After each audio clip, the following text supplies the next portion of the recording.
Muy buenas noches, profesor. Bueno, de acuerdo a lo establecido en la clase anterior, vengo hoy a hablar un poco sobre la reciente encíclica del Papa León XIV, Magnificat Humanitas. Podemos empezar a hablar diciendo que esta se sitúa como tal en el horizonte de los grandes desafíos contemporáneos a los cuales estamos enfrentándonos, particularmente aquellos derivados del desarrollo de la inteligencia artificial y el paradigma tecnocrático. Frente a estas transformaciones, el documento propone una reflexión profundamente arraigada a la doctrina social de la Iglesia, cuyo núcleo es una visión integral de la persona humana.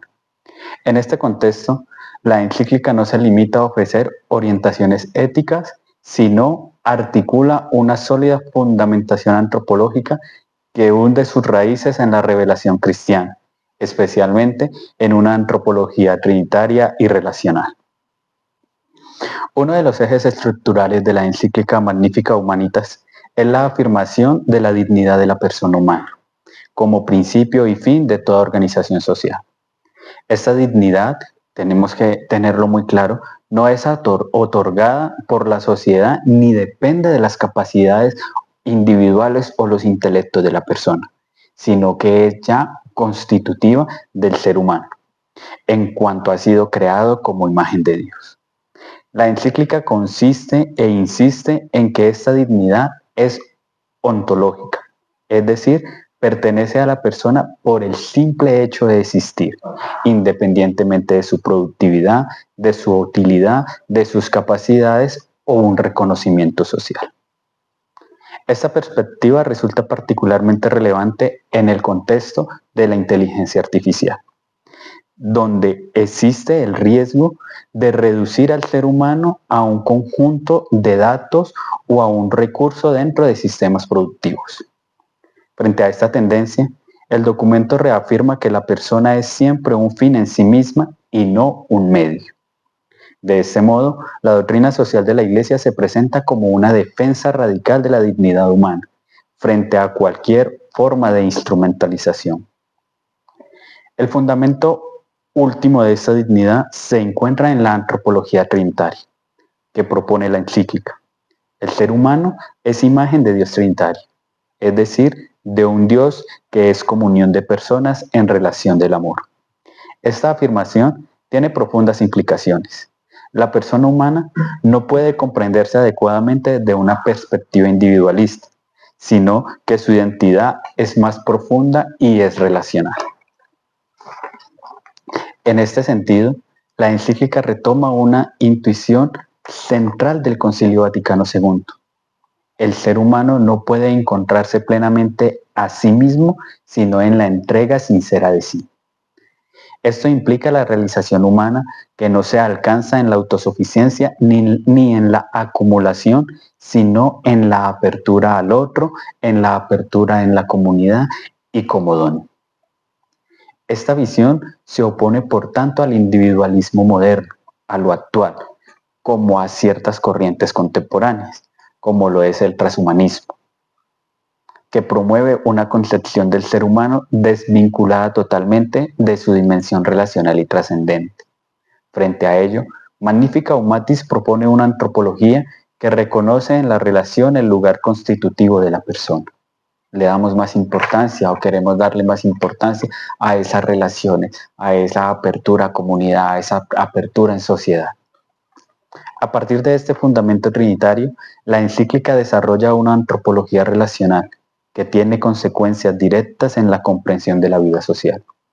El ser humano está llamado a vivir en relación con Dios, con los demás y con toda la creación. Y esta triple relación configura tanto su identidad como su vocación. La encíclica ilustra esta idea mediante dos imágenes bíblicas, como lo podemos ver la Torre de Babel y la reconstrucción de Jerusalén. Mientras Babel representa la autosuficiencia, la uniformidad y la negación de la relación con Dios, Jerusalén simboliza la construcción comunitaria, basada en la correspondencia, en la diversidad y la comunión.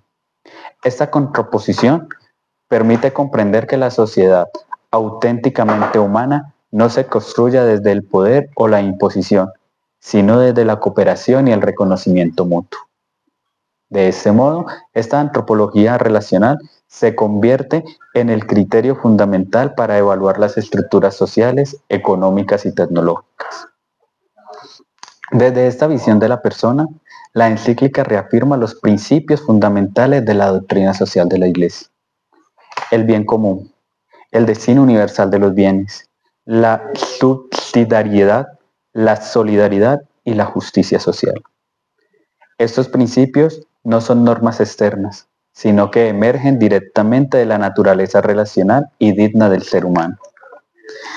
El principio del bien común, por ejemplo, expresa la necesidad de crear condiciones que permitan a todas las personas desarrollarse plenamente. La solidaridad, por su parte, refleja la interdependencia entre los seres humanos, mientras que la subsidiariedad protege la libertad y la responsabilidad de los individuos y las comunidades. El destino universal de los bienes recuerda que los recursos de la creación están destinados a todos en coherencia con igual dignidad hacia las personas. En conjunto, estos principios constituyen un marco ético que orienta la vida social y política, permitiendo discernir aquellas estructuras que promueven la dignidad humana de aquellas que la vulneran. Uno de los aportes significativos de la encíclica es su análisis crítico del paradigma. Si bien se reconoce el valor de la tecnología como expresión de la creatividad, advierte sobre esos riesgos de un desarrollo tecnológico desvinculado de la ética y de la antropología. La inteligencia artificial, en particular, plantea desafíos inéditos, ya que puede influir en los procesos de decisión, en la configuración del imaginario colectivo y en las relaciones sociales. En este contexto, la encíclica subraya que la tecnología no es neutral, sino que refleja la visión del ser humano que la orienta.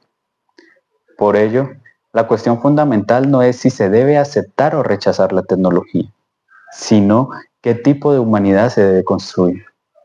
La encíclica invita a evitar el síndrome de Babel, caracterizado por esa autosuficiencia y deshumanización, y opta por un modelo desarrollado que ponga en el centro la dignidad de la persona y el bien común. Para concluir, podemos decir que la encíclica Magnificat Humanitas ofrece una profunda síntesis entre la antropología teológica y la doctrina social de la Iglesia, proponiendo una visión del ser humano como imagen de Dios, de ese Dios trinitario, esencialmente relacional y dotado de una dignidad.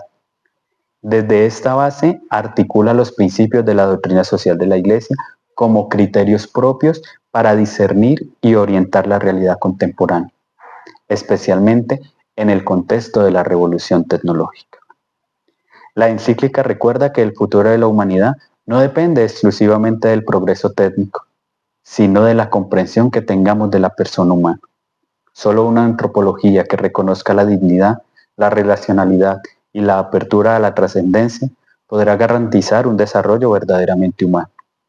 Así, la tarea de nuestro tiempo consiste en custodiar lo humano, construyendo una sociedad que refleje la comunión, la justicia y el amor que tiene su origen en Dios mismo.